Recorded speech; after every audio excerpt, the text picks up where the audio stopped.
Well, welcome to our webinar today. We will get started in just half a second here. So give me a second and we'll get everything up and running.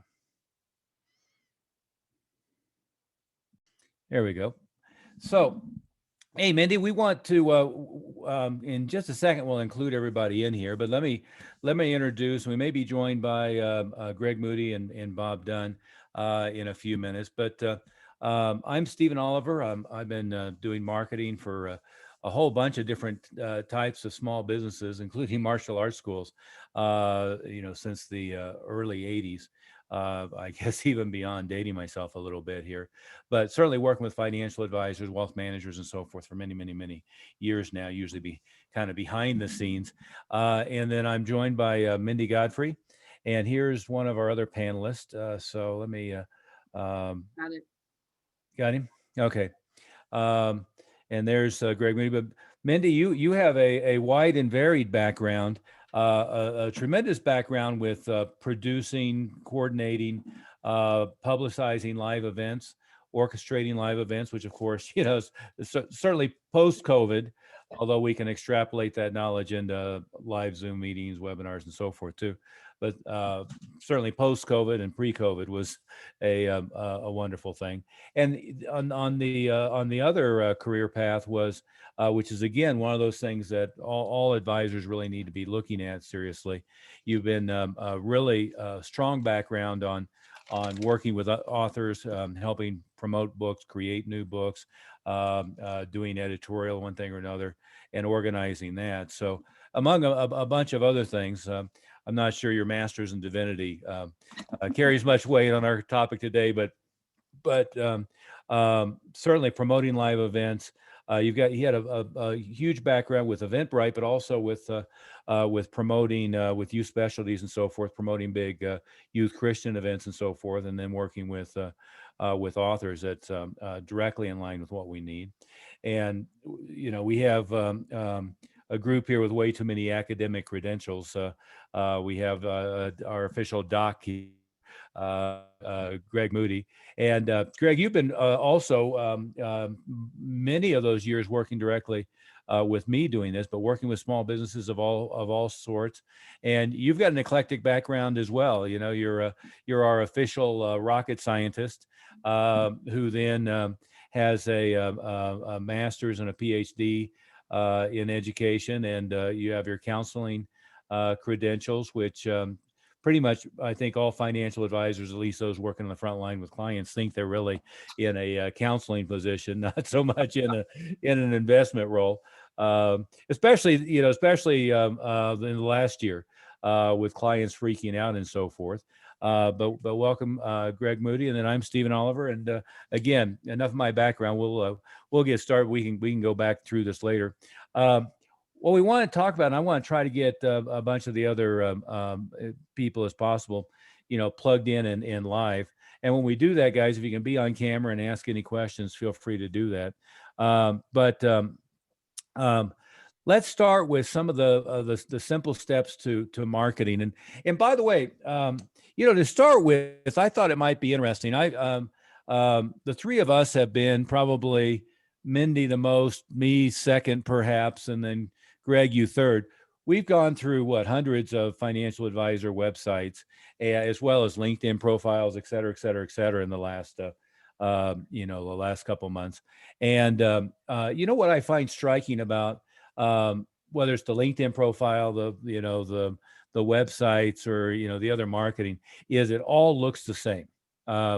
I've used the quote a couple of times, and I forget where I got it. I've been doing the deep plunge into all of the financial advisor and financial advisor coaching podcast. But I heard somebody say it's a sad world. I think it was Michael Kitches, if I'm pronouncing his name right. I enjoy him, but he said it's a sad world where people go onto a lead generation site and choose their financial advisor based upon what zip code they're in, and most of the websites look like that to me. I thought I'd show you a couple that I've looked at recently that at least are a little bit different than that. But here's one. I'll see if I can share screen without screwing this up in the process. Um, Tell me I shared the right screen there. Is Yes. does that look good? Here's and these are both in the Denver metro area. Whoops, he didn't want to do this, but this particular website is interesting, um, and I can't get the header to come up, but the founder and or a bunch of the members are apparently into fly fishing. And so they've got a whole section in here on financial freedom in Colorado living with pictures of them fly fishing. When you come into the homepage initially, and notice all these blog posts, they've got a whole bunch of articles and blog posts about normal financial topics, but then they have all these blog posts about fly fishing and so forth. So it does a pretty good job of differentiating them from just a run-of-the-mill person. There's another one that I want to share in a minute that is specifically financial advising for dentists, and I'll show that in a minute as well. But one of the things that we've been talking about a lot is just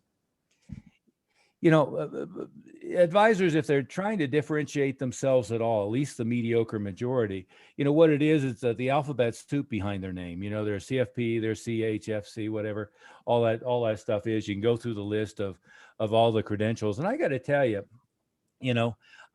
as a prospect, as somebody looking for services, in almost all cases, I don't know and don't care about all that stuff, right?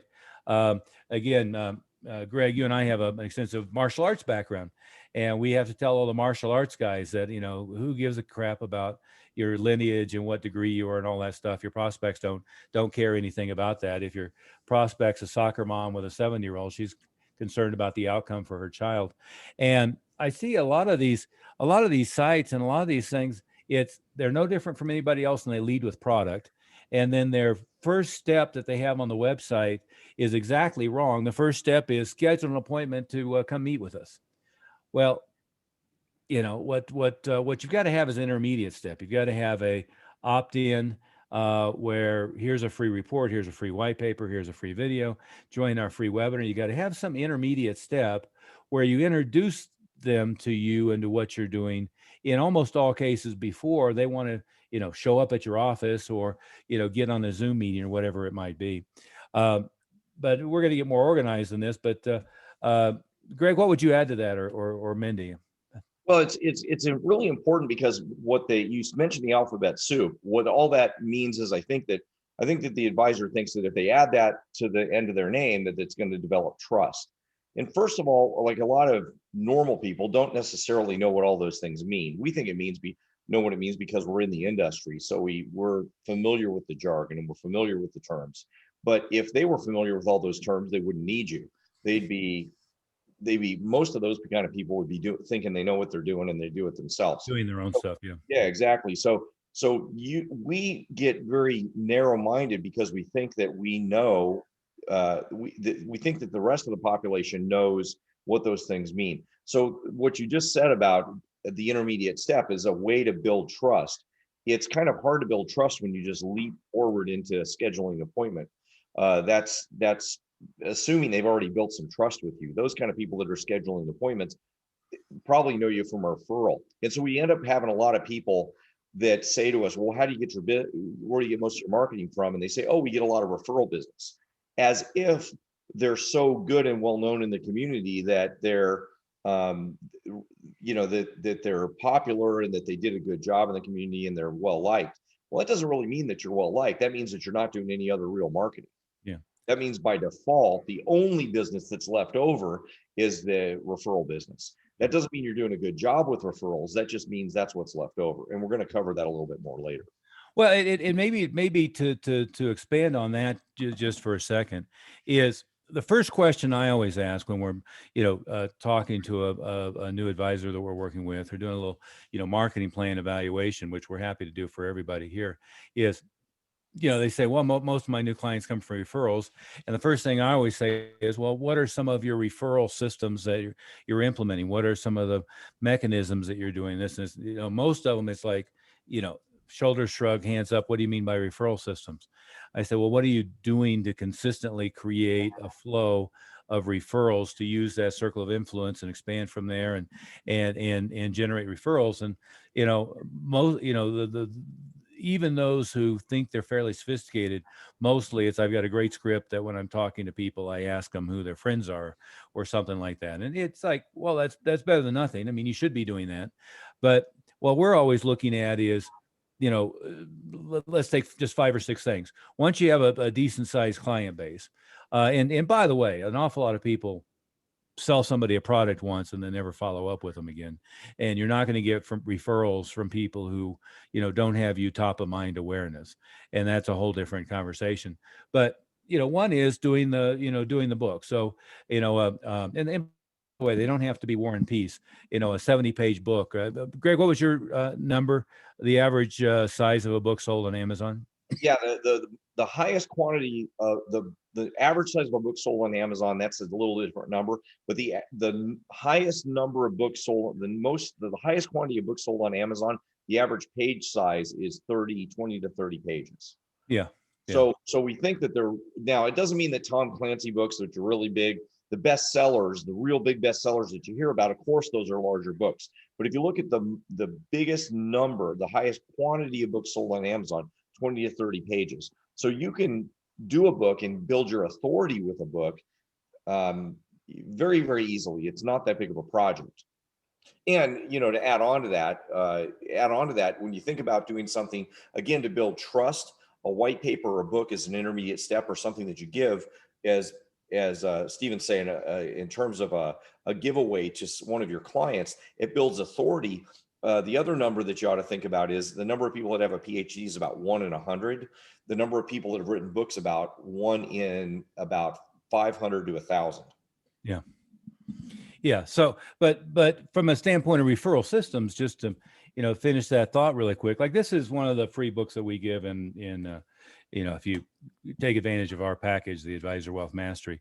But it's what, in this incarnation, there's several incarnations, 148 pages, and not very big, but if you did half of that, it would be fine. And one of the things that I've seen a lot of advisors do is even like quarterly or a couple times a year, come out with a small book, published like a book. So it looks like it's you're an authority. That's better than a white paper. And a white paper is better than, just having a button to make an appointment here, because that's too quick a step.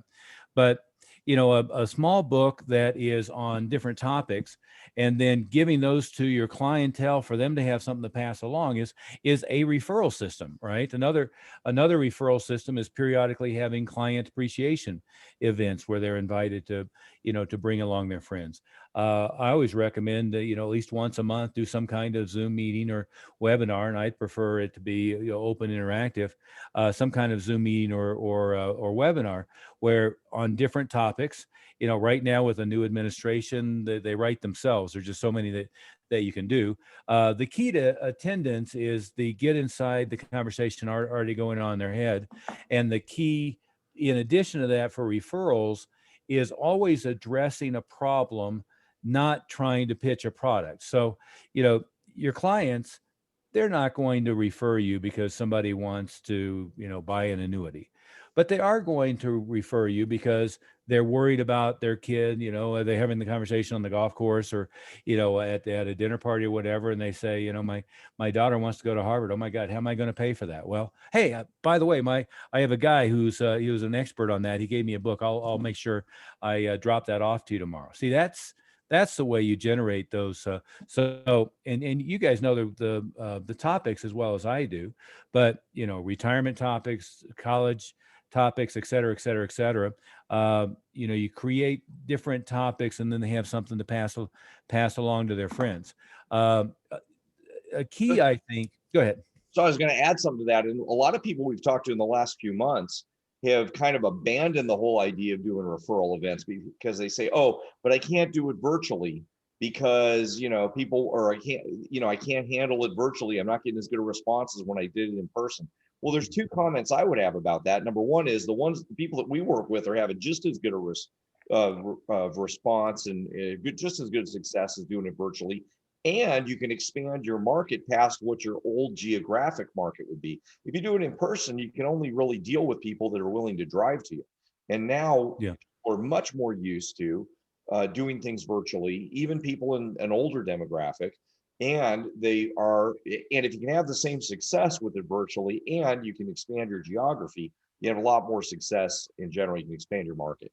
Exactly. Sorry to Exactly. interrupt you on that, but No, a lot of people are just, well, I tried virtual and it didn't work. Well, you didn't do it right. And yeah. that's what we're helping a lot of people fix. Yeah, yeah, yeah. But staying right on referrals for a second is, again, I forget where I heard this one, but it was exactly right.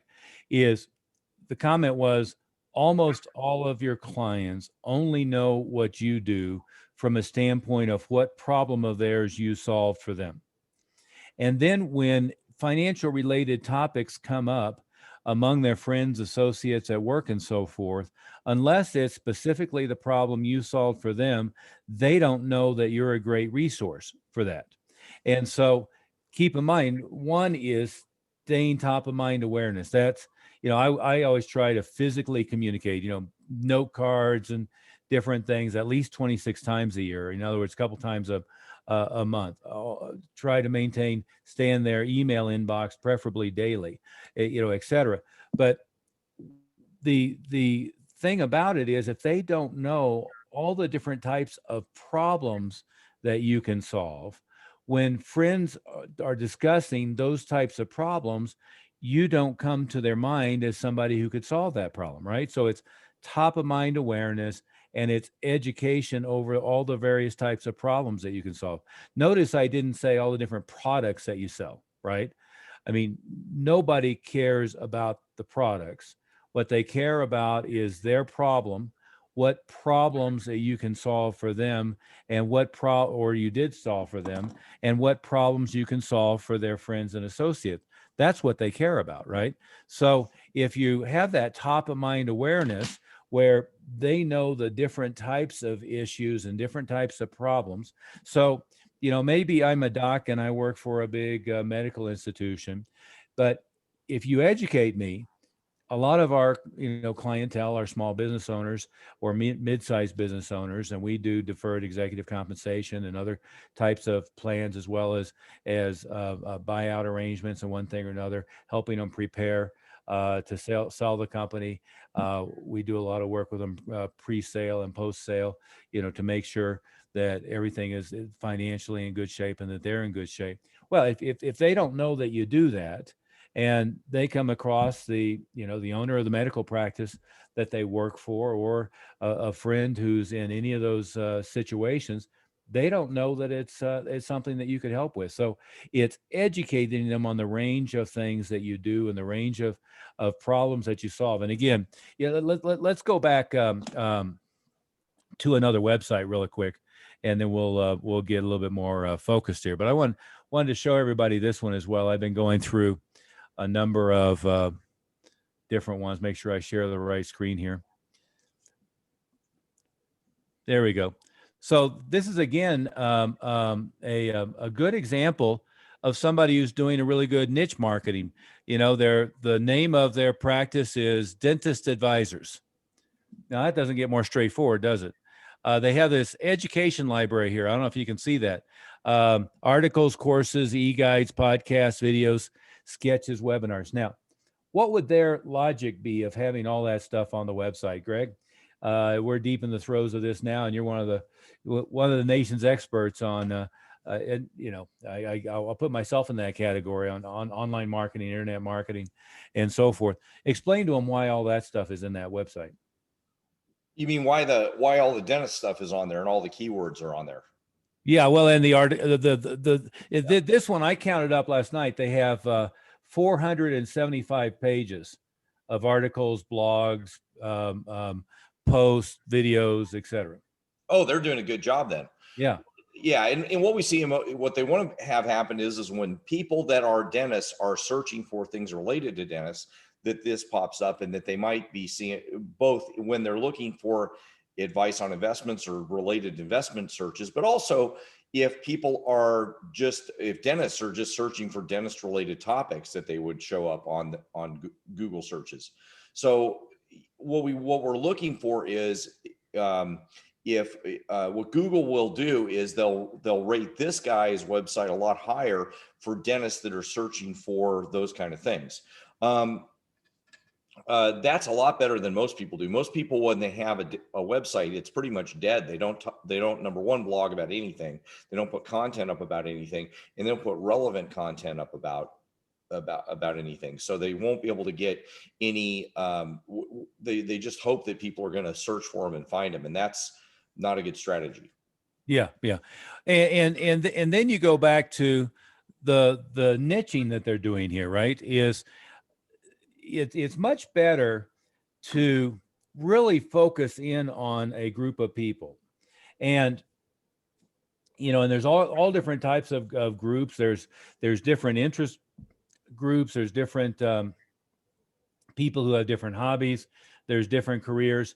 But it's much better, even if you pick 3 or 4 different ones, but it's much better to go out in your marketing and go get in front of, in this case, dentists or architects or attorneys or orthopedic surgeons, whatever it might be. It's much better to be able to pick an audience, a group of people, and communicate in their language as the expert for that group of people. And I mean, you could be the expert on dealing with retirement issues related to Apple or Google, if you live somewhere near a hub of employment, or if you wanted to just go after that audience anyway. You could be the guy for Tesla or for Ford. You could figure out who the biggest employer is in your area, which is of course an easy thing to figure out. And you become the expert for that particular company if it's big enough. So it's very useful to take a niche and position yourself as the expert. I saw a book recently, and it was, the pilot's financial advisor, or the dentist's financial advisor, or, Procter and Gamble's financial advisor, IBM's, Apple's, whatever it might be. But it's much better. And again, you don't have to be just one. But notice in this case, this guy has the Dentist Money Show podcast. He's got the video series that he's going out.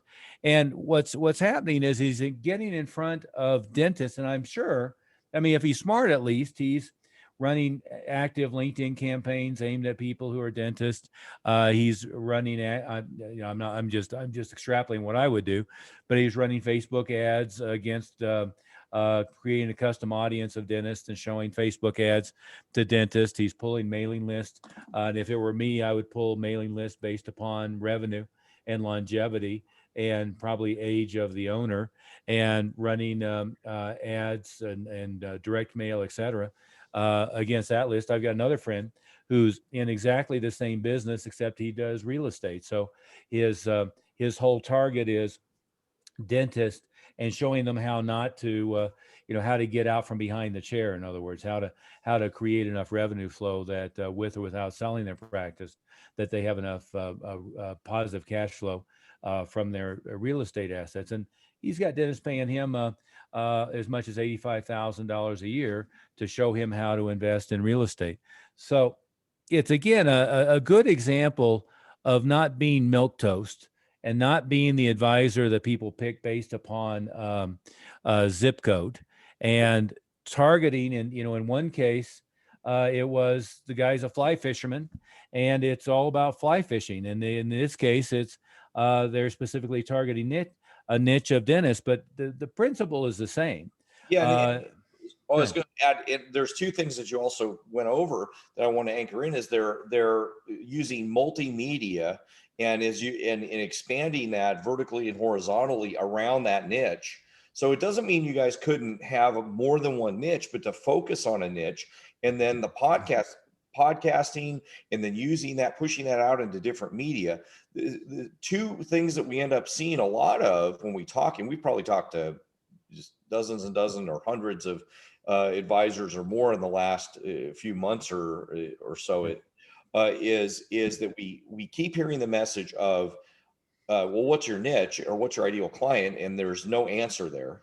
There's Everyone, everybody needs my services. Yeah, and that's one question that we help you narrow down. Yeah. And it could be a couple things, but to narrow that down is really important because then you can focus your marketing. And then the second thing is are you doing what kind of marketing you're doing? And it's very, very narrow what that is. And it's pretty easy to start expanding that into other niches. In this guy's case, the dentist case, you used a great example. It's the same content, but then repurposed in a lot of ways. And it doesn't need to be a lot of extra work. So we're telling you this stuff. And sometimes I think when we're explaining about doing a lot of different marketing, it may seem overwhelming, but once you get going, it really isn't. Yeah. Yeah. Well, and it, from a standpoint of what he's got on the site there, I was having this conversation with Brian, who's part of one of the top 1/10 to 1% guys with Northwest Mutual. We were talking about, you do a live webinar, you now have video content. That video content can be repurposed as a podcast. The transcript of that video content can be cleaned up a little bit. In this case, we're going to go 45 minutes or 60 minutes. I forget, that translates to probably 2,500 words at normal pace. Ideal podcast. Ideal blog post. Minimum is about 350 words. That's the most that Google will index. Ideal is showing right now 1,550 words. So a 1 hour webinar is probably could be chunked up into two 1,500 word blog posts, or four 350 to 500 word blog posts. The people who can take a transcript and clean it up are just a dime a dozen. All you have to do is go on Fiverr.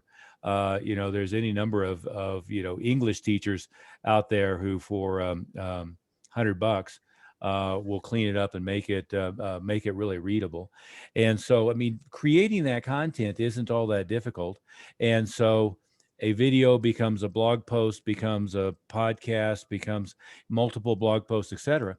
And again, the rationale that you're doing that, as you were saying, Greg, is you want Google to find you. You want YouTube to find you. You want people who listen to podcasts to go, to find you. And then you want to be really clear on what the target audience and the topic is. Because again, if you just went, financial advisors doing podcasts, there's a jillion of them, and there's a jillion people telling, financial advisors, go do a podcast.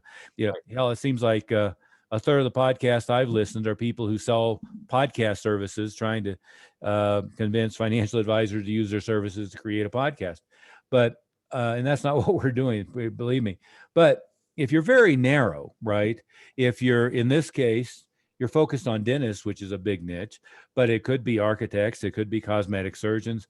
I have an advisor that I work with he's got a Porsche 911 Turbo, and he's buying a 930 Turbo, and his mission is to collect one of each of the different generations of Porsches. And I said, well, let's do the glass wall, and let's have the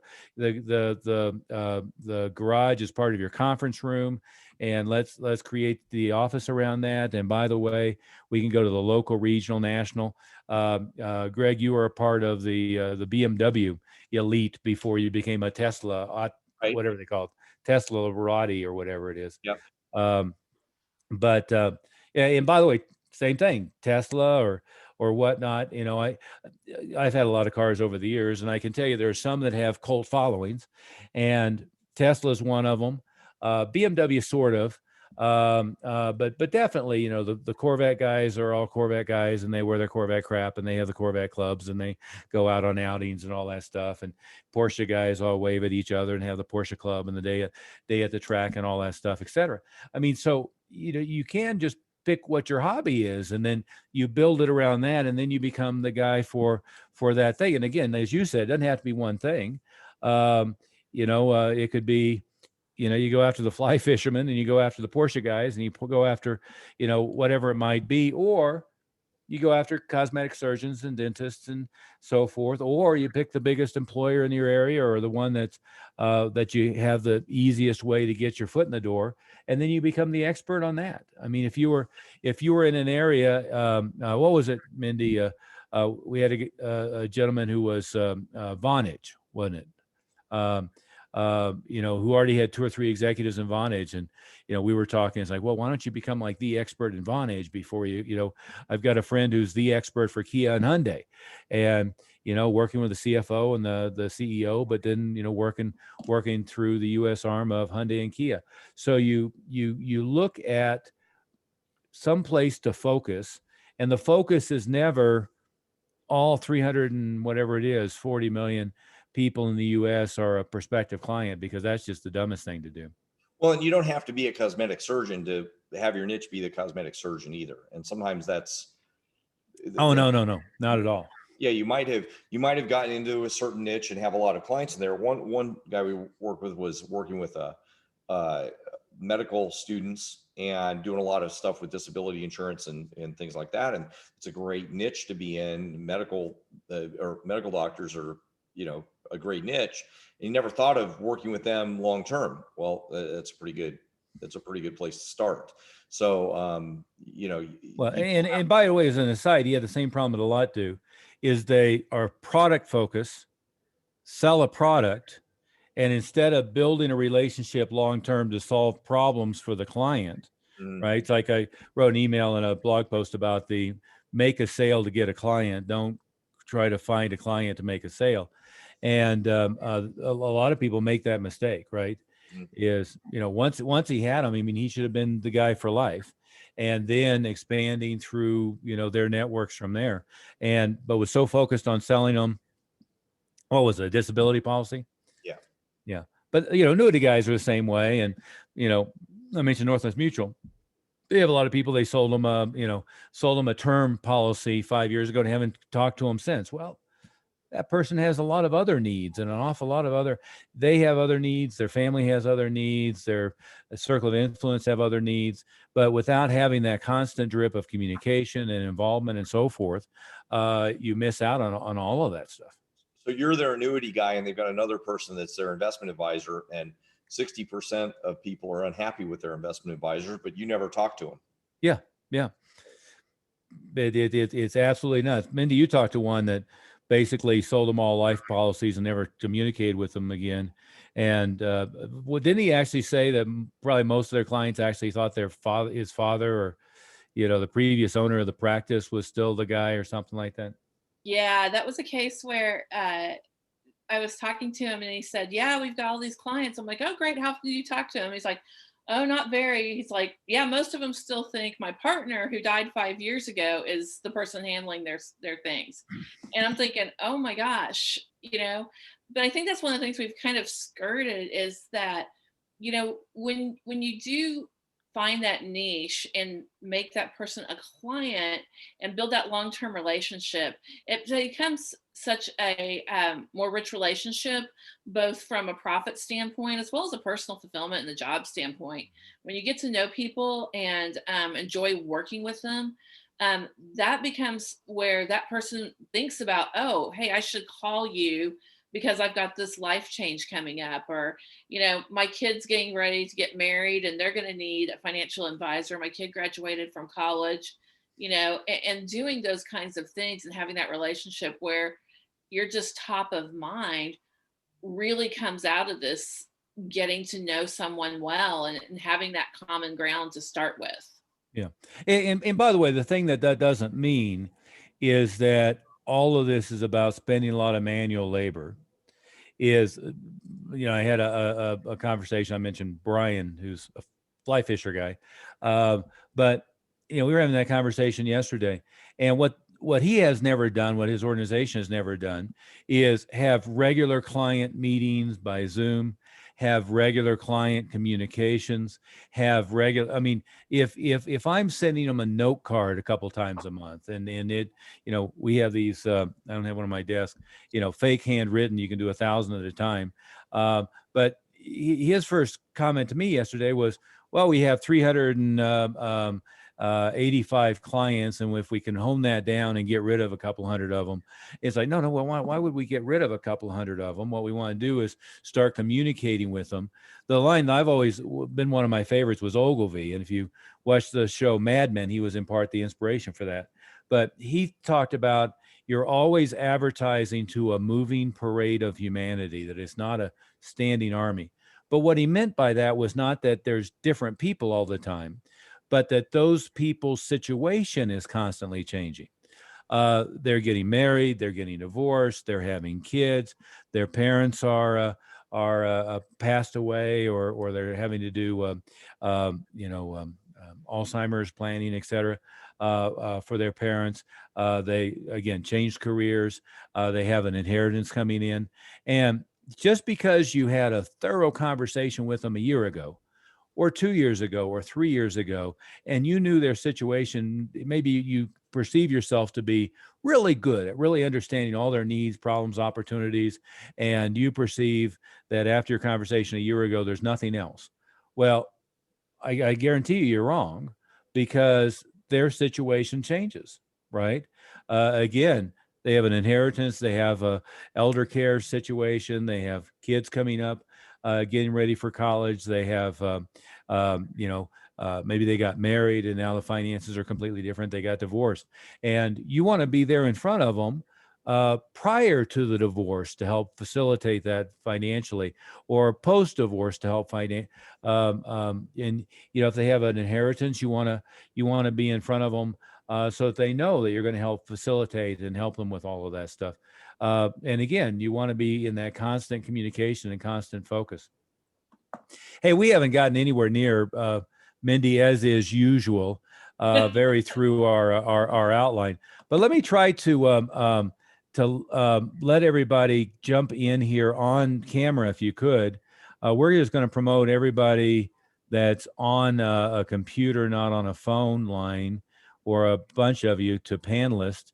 And this is going to open it up where you can ask any question and get involved in the conversation if you'd like. And it's helpful if you go ahead and turn your video camera on so we can get a sense. James has a nice picture of himself there. There we go, and we got Bill in here.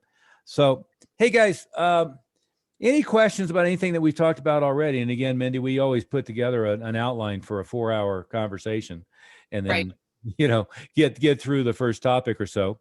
But Bill, hey, thanks for joining us on video camera. Tell us a little bit about your situation and your background. Well, I've been in the business about 23 years now, 24 years. I was a prior contractor, general contractor, and started part-time actually until I had a chance to sell the construction company about 20 years ago.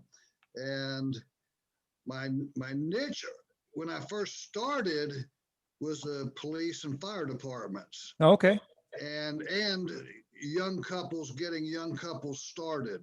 So I guess my target market was young married couples with kids 25 to 40 years old, basically, mainly because that was kind of low-lying fruit and everybody else ignores them. Right. They don't have anything at that point. But now fast forward, I find myself mostly helping people in my position, baby boomers that haven't had an advisor up to this point possibly, and now have their 401k to deal with, pre-retirement kind of panic for a lot of them. And I was laughing because although the timing of this hasn't been great for me, because I actually just put in place some stuff a few months ago. But until then, my business was mostly referrals. And I love that, that's because you're not doing anything else, so to speak. But we were pretty systematic about turning each appointment into 3 to 5 more appointments. Good. Well, in other words, you had several referral systems.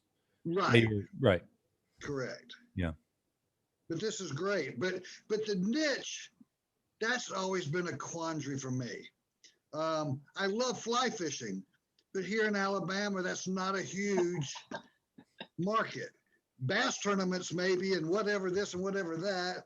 The idea of a niche has always been counterintuitive to me. I know you can target it so much better, but it seems like you're eliminating so much of the rest of the market. So I know that's I mean, I understand the need for narrowing down your market so you can, target market a lot better and be more effective there. Absolutely. Let me phrase it for you slightly differently. And let's separate two different things. One is you want to create a persona, a personality for yourself that people can identify with, right? And, having financial planning credentials and looking at numbers is not one of those, right? So part of it is creating a persona. You've got the building background, building the persona of a builder, and you standing in front of some projects you were happy about then, and I'd be delighted to help you build your future the same way I build these great projects, or one thing or another, right? And or and by the way, or you can include the fly fishing, and I mean, part of it can be, what are my hobbies? And I like to fly fish, and Alabama has big mosquitoes, and you got to figure out how to solve that, right? But becoming a personality, right? I think of God, I always forget his name. Who was the guy on the OJ trial? But he was at the time a very famous attorney, and he always wore the tan leather jacket with the little dangles, and he You're had talking the about Cochran or Kardashian? no, neither one. It'll come to me in a second. But he was from like North Dakota, or out west or something. Yeah, I know who you're talking about. The guy that wrote the book later, and he Yeah. But see, you're always better off to be a character and to have a strong personality than be bland, right? And all you'd have to do is, which we've done recently, is I've been through 1,500 LinkedIn profiles, and we've been through 300 or 400 websites. Everybody's the same, right? That's And true. mostly they lead by product, and all they have on the website is make an appointment with me. They don't have an intermediate step, and they don't have anything that's a personality. Now that's different from a niche, right? So now and they can overlap, right? Yeah. In the contractor thing, there's a bunch of contractors that need you. Yeah. Right. So you could have that be part of their personality, and go after contractors all over the country. Of here's what I learned, and here's how I transitioned into thinking this way, and here's what you need, and here's things that are unique to your particular situation, right? And I'm sure there's a bunch of them. I don't know crap about contractors, but you do, right? So that's one way to go about it, right? Now, just because you go after contractors doesn't mean you have to exclude other people. And you can do multiple niches, right? So, like I mentioned the example of the guy who loves Porsches. Well, he can go after and have all of his advertising in that particular thing be Porsche Club, and here's me with my collection, and here's why I'm one of you, and here's how you can plan for your future and enjoy your hobby. And I like toys, you like toys, but that's not gonna, right? I mean, you can create all of that stuff. But he can also, like, he has worked with a bunch of private equity guys. So, on where to put their money that they want to take it off the risk side of the equation, right? So it doesn't have to be mutually exclusive. Does that make sense? Absolutely. Yeah. That's great. And again, on the referral side, is you weren't sitting there waiting for referrals. You had good systems for it, right? And Right. there's nothing better than a quality who already have a, basically it's already a testimonial without you having to, promote it, who has a positive reputation. Nothing better than that. All that I think we were saying is an awful lot of people don't have any plan for it. So they don't have pass along tools or a book, or they're not doing a good job of asking and they continue to ask. They're not doing a good job of educating their clients on what problems they solve. And as you know, an awful lot of people in this industry are focused on product because that's what they're thinking about, but that's not what the prospective client's thinking about. Right. Right. Have you done any more with the police and fire side? Yeah, I mean, I go in and do workshops, financial wellness workshops there, and I mean, well, I'm actually doing one this week from somebody I met back before 9/11, doing those. Yeah. So those were kind of on autopilot, but I'm trying to capture more of these, like the come up pre-retirees, so to speak, that everybody's going after, I guess, that Yeah. 5 years leading up to retirement or at retirement, um, to some, and I guess maybe because that's my age group, so I know a lot of people in my age group when they're faced with that, and I'm trying to figure out the best ways of being front of mind with them so that they realize this is what I do, kind of thing. Yeah. Yeah. Well, like Yeah, I mean, I used to hate it when I was a contractor and a guy down the street had a new deck built and the outside of his house remodeled, and I had to listen to the hammering for 2 weeks or whatever, and he didn't even realize I was a contractor, kind of thing. Sure. So, Sure. and I think we all face that as advisors as well. Yeah. Well, I was showing that, that dental side, and again, I don't know these guys particularly well. I just stumbled across their website yesterday.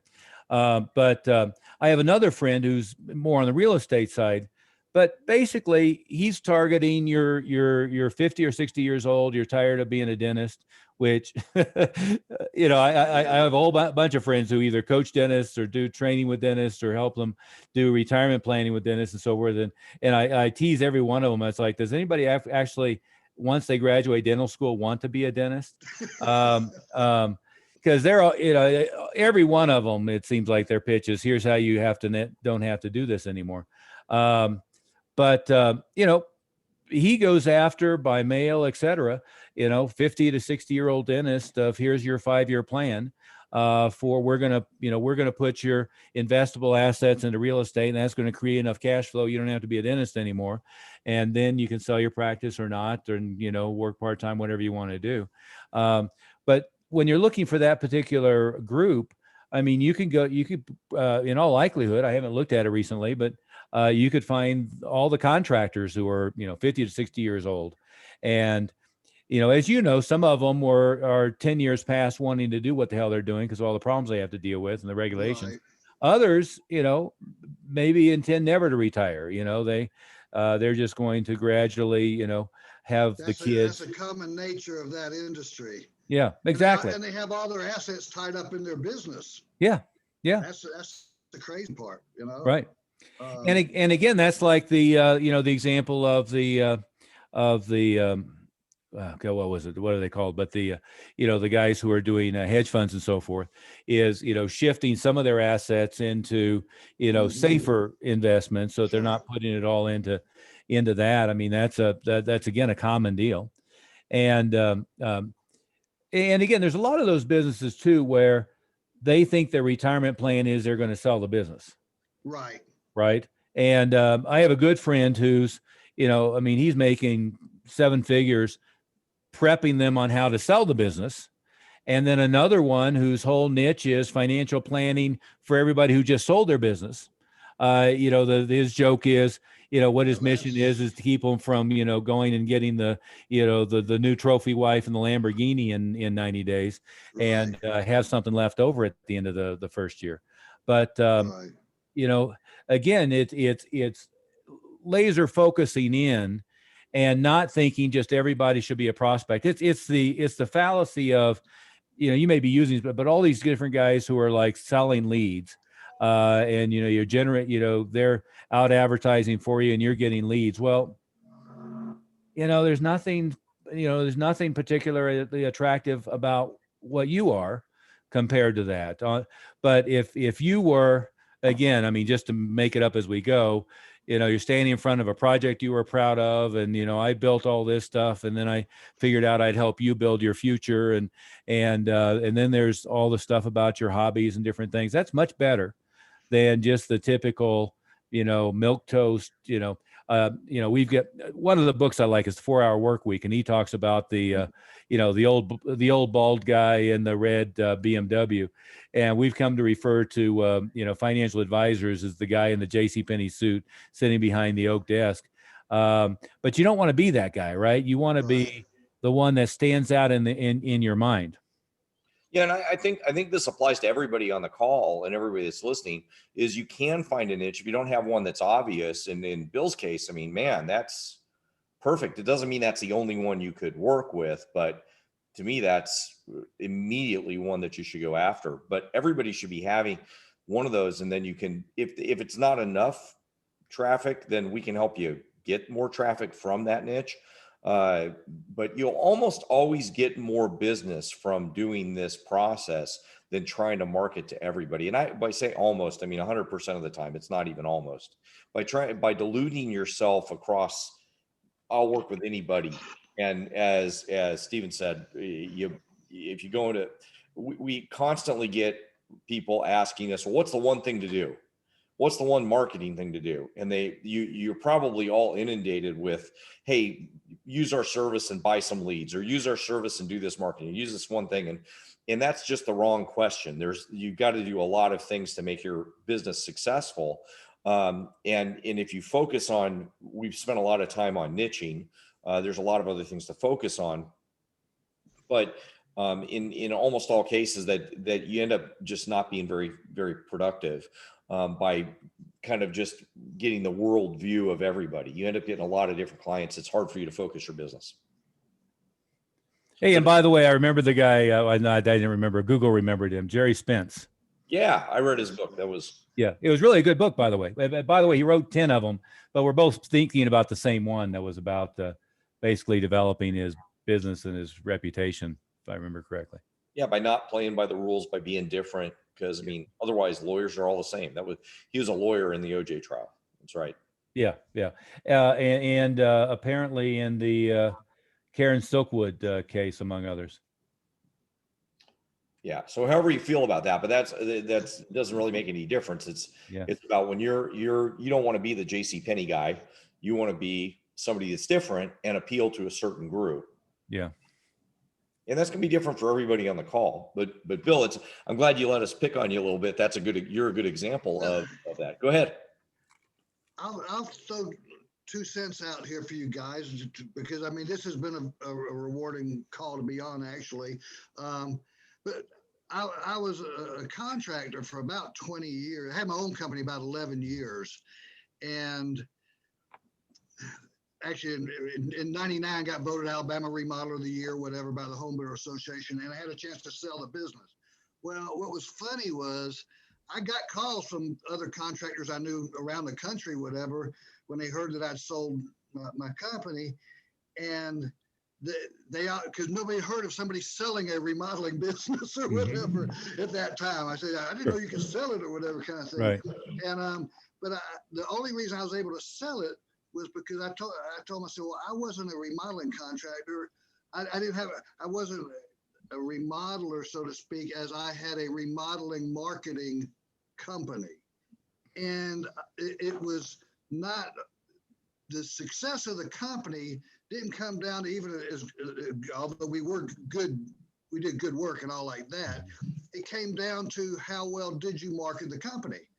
And back then, no one thing seemed to be the magic button, so to speak. Just like I hear you guys talking, so you're resonating with me, because, and same in financial services, what I'm finding is no one thing seems to be the magic thing. I mean, in construction, I had to do home shows and yellow pages and telemarketing and Valpak and direct mail, a little bit of everything. I was a big Dan Kennedy fan back then. Y'all probably I've worked with Dan for over 20 years. Yeah, I saw something in one of your pieces, and you mentioned that. That's one reason why I'm very tuned. And quite honestly, you guys, let me tell you what, you're doing what you preach. Yeah.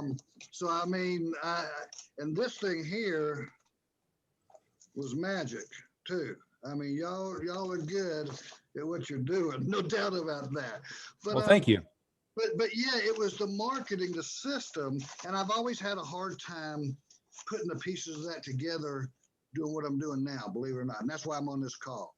Yeah. But I think that's so important is it's not how well of a craftsman or whatever you are in whatever you're doing, financial services or whatever, as much as if nobody knows you're there doing it. I mean, it really comes down to the marketing of your business more so than the talent of the person doing it, actually. So I appreciate, the You bet. advice and everything you're doing. Well, and the talent and the expertise is the base level minimum requirement to get in the door, right?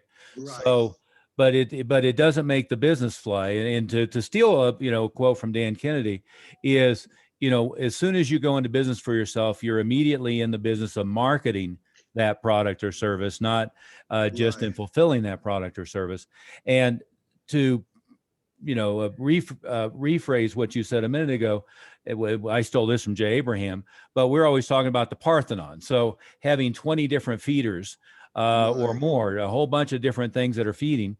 And what I find, doesn't matter whether it's this business or any other niche, is everybody's looking for the magic pill.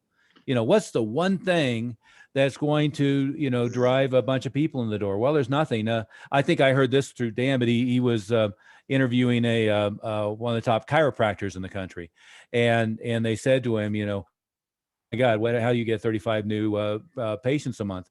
What the implication? What one thing do you do? And his answer was, I don't know anything that I can do that create 35 new patients a month. I do know 35 different things I can do that'll produce one or two each, right? And to be fair, we do a lot of things that hit home runs, but the problem with assuming a home run is that it's a home run in February might not be a home run in March, might not be a home run in April. Right now, I love Facebook. 3 years ago, I hated Facebook, and I'm afraid that a year from now, I'm going to hate Facebook, right? They're under all kinds of pressure, whether it be from Apple or politicians or one thing or another. And so there's this constant evolution of what media is working. And two, there's a unpredictable, this worked in February, why, I'm not sure, but I'm glad we did it. And there's these other 6 things, and this worked well enough to pay for itself. This worked well enough to give me a 300% return, and this worked well enough to give me a 900% return. But then the ratios shift in the next month, and Right. too many people aren't willing to think that way. Yeah, that's exactly right. Yeah. Yeah. And that's constantly something that we've got to get out of people's mindset, is looking for the one silver bullet. That's not what we're looking for. We want to have enough things happening so that you have a strong business. That's a strong business. I mean, that means you're going to be successful for the long run, and you can have something happen. For example, when the pandemic happened, the guys we were working with, they continued to be successful because they had enough stuff going on. But the ones that were relying on something that was dependent on maybe having, live meetings or live events. Yeah, they're bribing them with a steak at Ruth Chris. Yeah, well, then that shut down for a couple months, and they were praying and hoping that was going to just come back in May, after the pandemic started, and it didn't come back right away, and they're done. Yeah. They're toast. So, hope is not a strategy in that case. Yeah. And by the way, that's where having 20 things going on at once keeps you from having, when that one thing craters, having a crisis. And two is the ability of, we've been really good at that, of pivoting quickly. So, if I've got a marketing mechanism, take that same example, is filling a room with people at luncheon meetings, then just shifting that to webinars or shifting that to interactive meetings works great.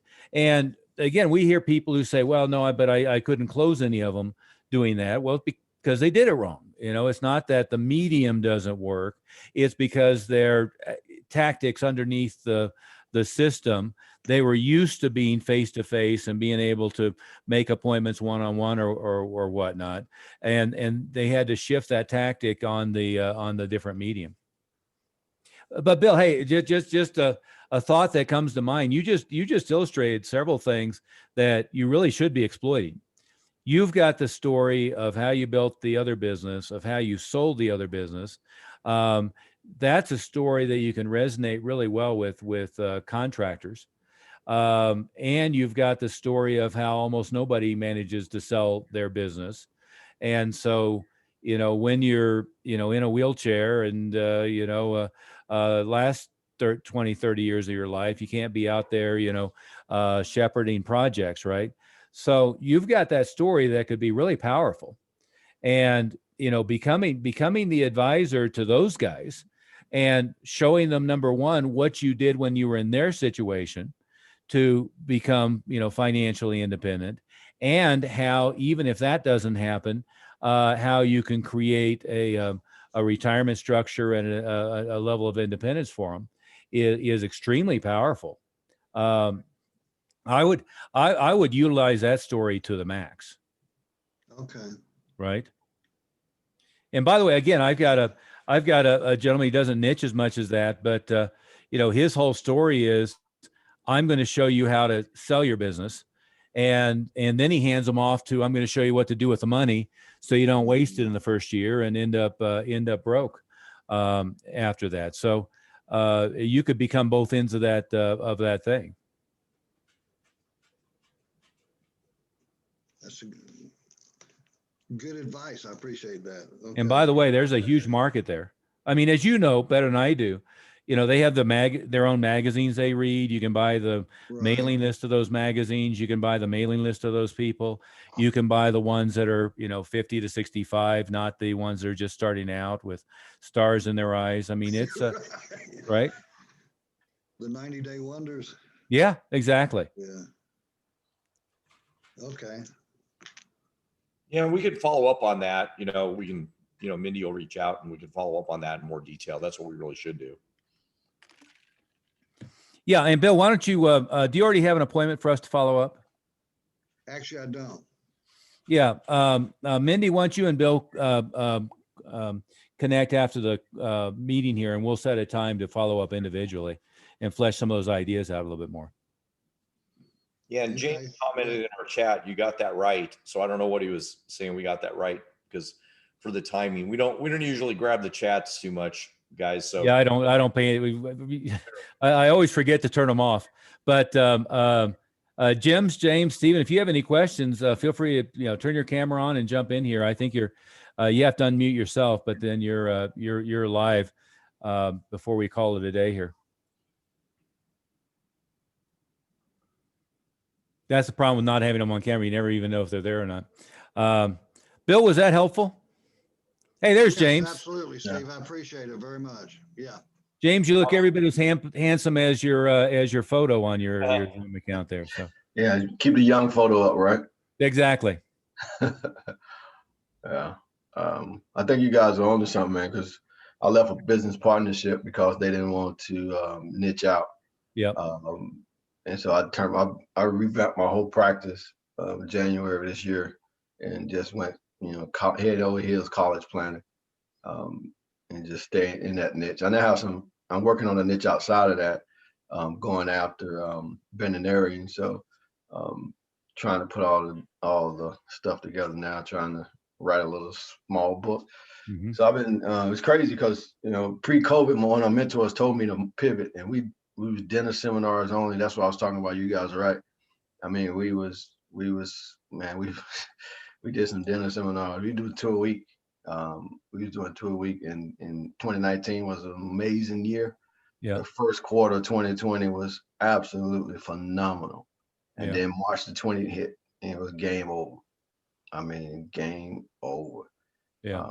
So yeah, pivoting and have multiple spider webs, as I like to call it, is the way to go. It's the future of this business if you're going to be in it, Well, and you already mentioned it, but having the book or the series of books becomes a great pass along for referrals. It becomes a great lead magnet, for Facebook advertising, for LinkedIn advertising, et cetera, et cetera, et cetera.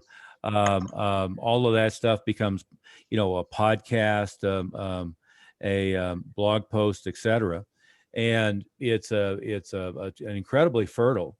And, for even those who don't niche down into, like you're talking about, college planning, they certainly should have the report or the book and the series of tools for all of their current clients that's a pass along. So I mean, they're always having conversations about, my kids are worrying about how to send their kids to college, or I'm worrying about, how my daughter just applied for Stanford, for God's sake. They're always having those conversations. But if you're top of mind awareness with them and you have all the pass along, a good friend of mine was, that's all he did is, college planning. And by the way, college planning among, he was out in California, a bunch of celebrities, who interestingly needed college planning because, they were famous, but cash poor at the very least. So it's a great opportunity there. Yeah, I did it where the income level, W-2 income is 200,000 and above. So I'm targeting those individuals who have the assets, who have the money. But at the end of the day, they can't afford, the EFC is coming up at 40,000, 50,000 a year. They can't afford it. There's no way. I mean, it's crazy, the cost of college right now. Mhm. I got a sophomore myself in a small private college in Seattle, so I can identify with that. So it's a new thing. The challenge really is the creation of all the material, right? So it's kind of like, as a financial advisor, how do you take the time to write the book? How do you take the time to put together the funnel? And so that's the challenge that I face on a daily basis, because you want to spend all your time in front of clients, and you're like, well, I got the title of these books, but I ain't got the time to write them. So We can. Greg and Mindy have facilitated doing that over and over and over with people, and it's much easier than you think it is. Let me give you a short answer to that from a couple of different angles, right? Short answer number one is come up with the titles of the chapters. Greg, for instance, has any number of ghostwriters that it can be handed off to who can do it. And by the way, much less expensive than you think. Approach number two, which Mindy's just done this, for some of my material and included, is, you talk it, what some people will do is have the dictaphone in the car, which I was never able to do. What I'll do is put somebody else on a Zoom meeting with me and then have a conversation with them. Then we'll transcribe that. Then we'll hand somebody the transcripts to clean it up, and then we'll hand it to somebody else to turn it into a book. And each step of the way is like dirt cheap. There's a service called rev.com that'll do a machine plus human transcript for you. And then there's any number of people who will clean it up. And now you have blog posts, you have a white paper, and an hour on video is a chapter, right? So 10, if you did it once or twice a week for a month, you've got a book. Plus, you've got the white papers as you go along, which creates more content, and then you can add that to the web, and then you've got a podcast too with a video. So there's a lot of ways. The ghostwriting thing that works really good too is as Stephen said, you'd be amazed how much it resonates with your content, the way you build it up, or what your personality is when you do that too. So those are great options. Yeah. How do you guys determine the podcast model? So, and one of the things I've been working with a guy on trying to figure out what direction to go. I said, look, I got this college planning vertical, but at the end of the day, we still sell all the products, right? I still sell annuities. I still sell AUM. I still sell everything all the other advisors sell. And so I was trying to figure out, do I call this college? Do I do this podcast wrapped around college, or do I do this podcast wrapped around financial services? It's a tough thing to do. No, you do. You do it around college. I mean, I'm giving you a knee-jerk reaction. We can explore a little bit more. But the problem is, the broader it is, there's a jillion people out there doing it, right? And the narrower it is, you're more likely. I mean, the whole point of a podcast, I guess you could say two pieces. One is when people research you after you've gotten their attention, is it adds some credibility. It's like having the book add some credibility. It's like, Bill, that whole box that we send out, right? Is in most cases, no matter how long we've been doing this, people don't know who the hell I am. And then all of a sudden it's like, oh, okay, well, these guys know what the hell they're talking about, right? But part of it is that, and part of it is the getting found, right? So, the biggest arena is getting found in Google search.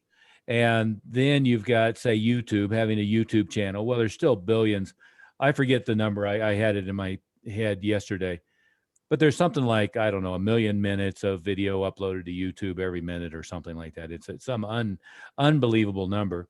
And there's maybe 1 million podcasts, somewhere between 850 and 1 million.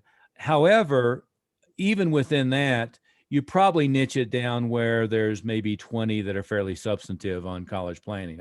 I'm guessing, we can go take a look, but it's not that many, right? Right. Now, an awful lot of your prospective clients aren't out looking for podcasts for that. They haven't thought about that, but a chunk of them are, right? So you get in front of them in each of those areas. So you can be getting in front of them on Facebook. You can be getting in front of them on LinkedIn. You can be getting in front of them through pay-per-click. You can be getting in front of them through SEO, search engine optimization. You can be getting in front of them on podcasts. You can be buying lists that you're direct mailing to, et cetera, et cetera, et cetera, right? And so you get in front of them in all those different ways. Good stuff. Good stuff.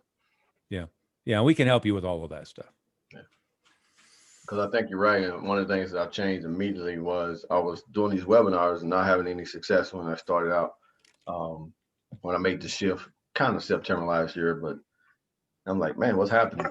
Yep. And I started talking to some of the top producers. They said, man, you're doing a webinar, but you're asking people to get married on the webinar. So it's kind of like, it's ridiculous. Yeah. And I was like, what? I said, that's what we always do. We do dinner seminars. We ask for appointments. That's the process. What are you talking about? They said, no, man, you got to do webinars. You got to give away something. You got to give away some content. You got to give away something else, and then drive them to an appointment. I was like, man, that's a long way around. So I'm wrapping my mind around that now. It's like, okay, you do have to give away something because the numbers. I was, in the dinner seminars, you consistently converting 60% of the people to appointments. Mm-hmm. In this webinar world, I'm like 15%. I'm like, there's something either wrong with my presentation or there's something wrong with me. How do you go from 60% conversion to 15% conversion? I said, something is terribly wrong. I better fix it fast. And so it's good to hear you guys say that. You can't go from first date to marriage. You got to go, there's some steps in between there. So.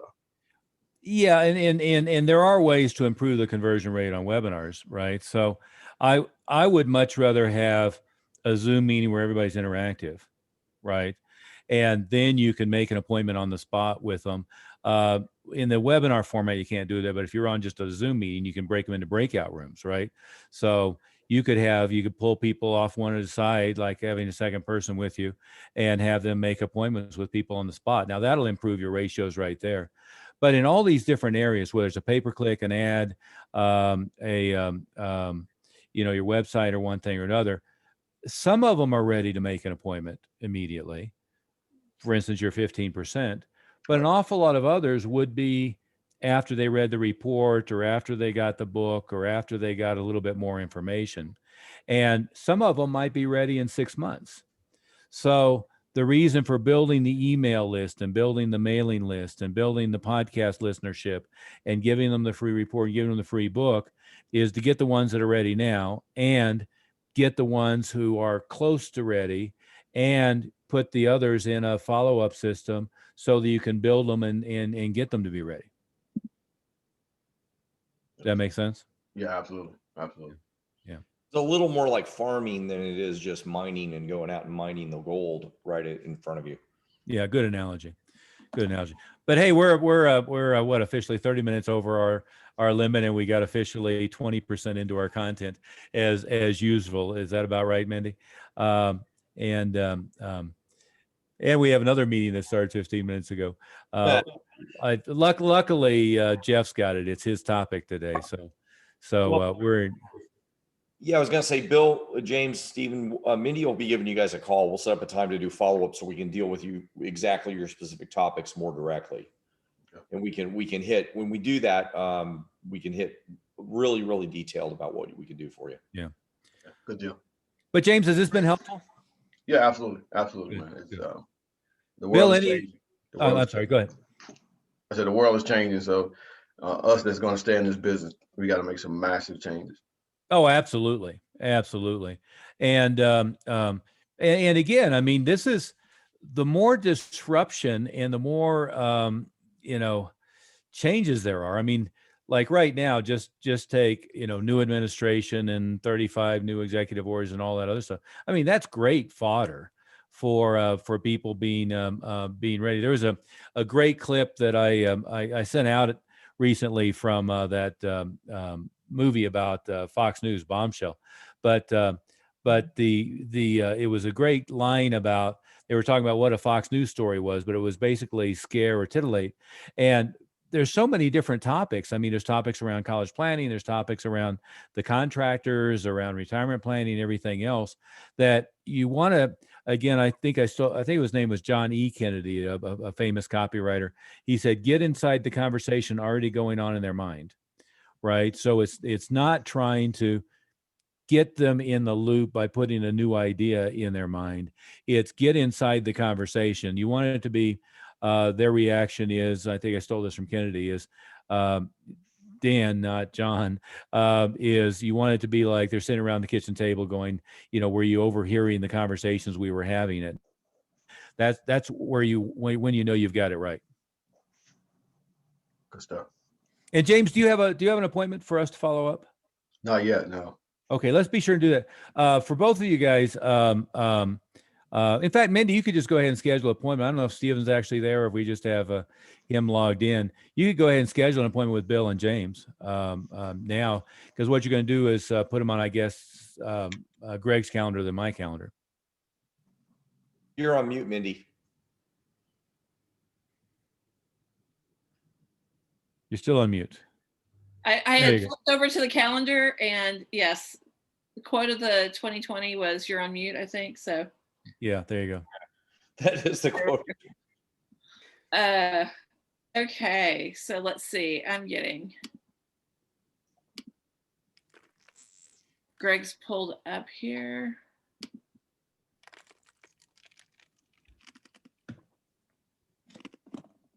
We got noon Mountain tomorrow if somebody wants that slot. It has to be Friday for me. I'm jammed until Friday. Friday noon work for you? Noon Mountain work for you, James? Mountain, that makes me.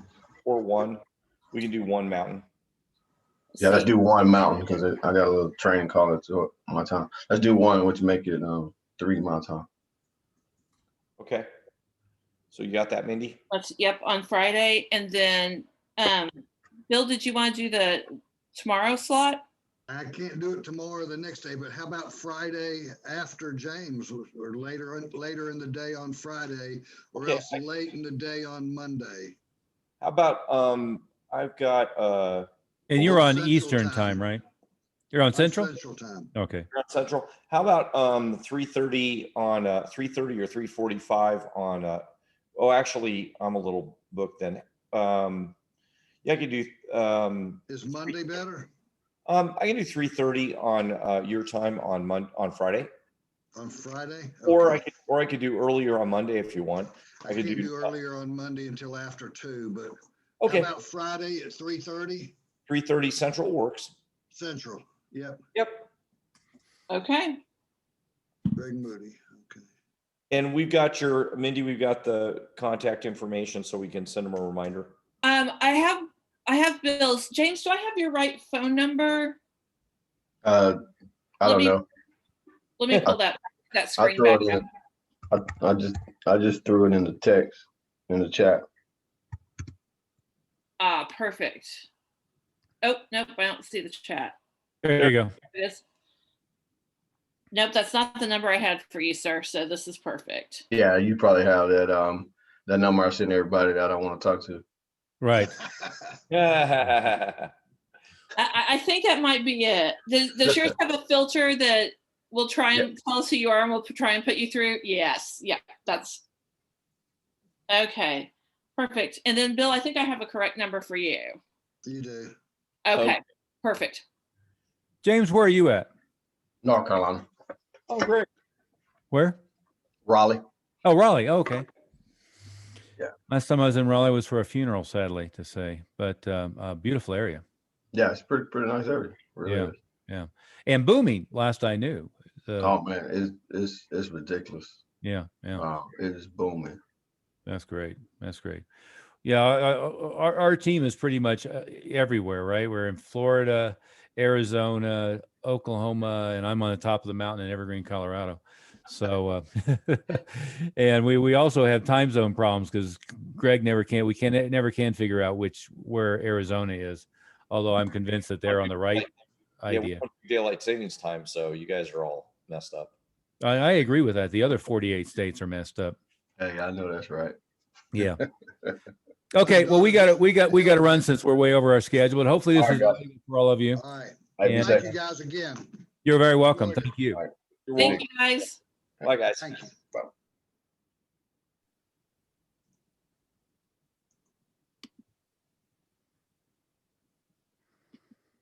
Let's see. All right. And we got We're still live.